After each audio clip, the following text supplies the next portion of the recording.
Hello everyone, this is step 11 of guts and bones. Let's take a look at organs that we have. Okay, we have our palm. This will be the heart in our body. We have a machine that looks like the two lungs in our body. And let's attach the spring to it. In our body, this will be the diaphragm, okay, which expands and contracts. This enables us to breathe. We have a brain in a jar. This brain needs two materials to function properly to produce energy. It needs nutrients and oxygen. We have our back and our intestines. Let's connect these two together to form the digestive system. Let's begin with these two tubes.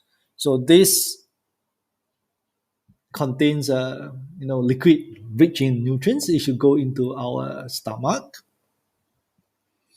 And at the end of our digestive system, the waste should go into the toilet bowl. This is air, rich in oxygen. Okay, we should breathe it in, isn't it? At this point of time, let us start fluids and observe what happens.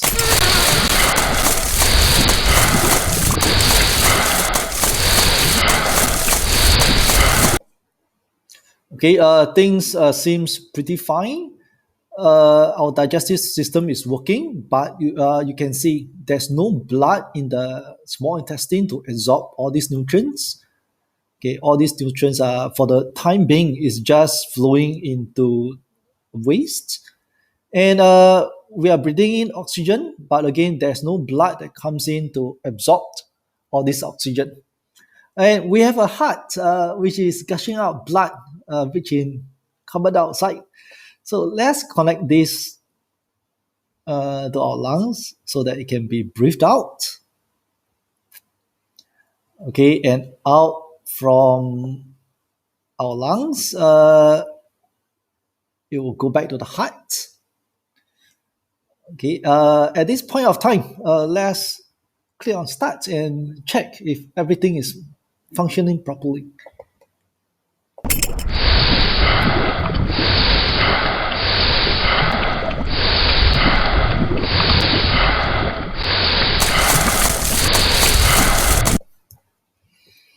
It's great. You see, now all this carbon dioxide is brought by the blood to the respiratory system to be breathed out.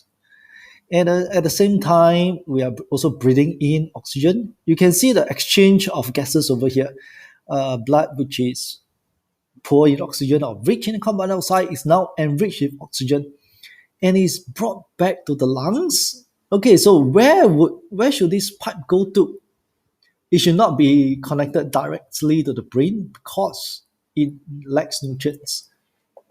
So let's connect this to our small intestine so that digested food can be passed on to the blood, and this can go to the brain. This tube will be filled with two very important materials, oxygen and nutrients.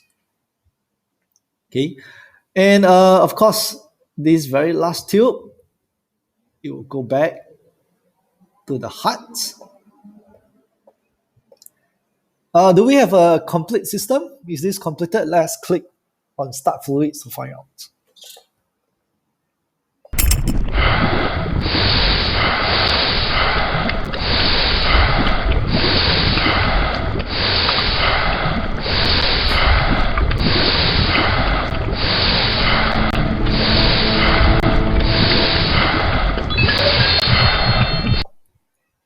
And bingo, you can see that for everything to work, the systems interact with one another. Okay, I hope you can solve this on your own as well. Thank you.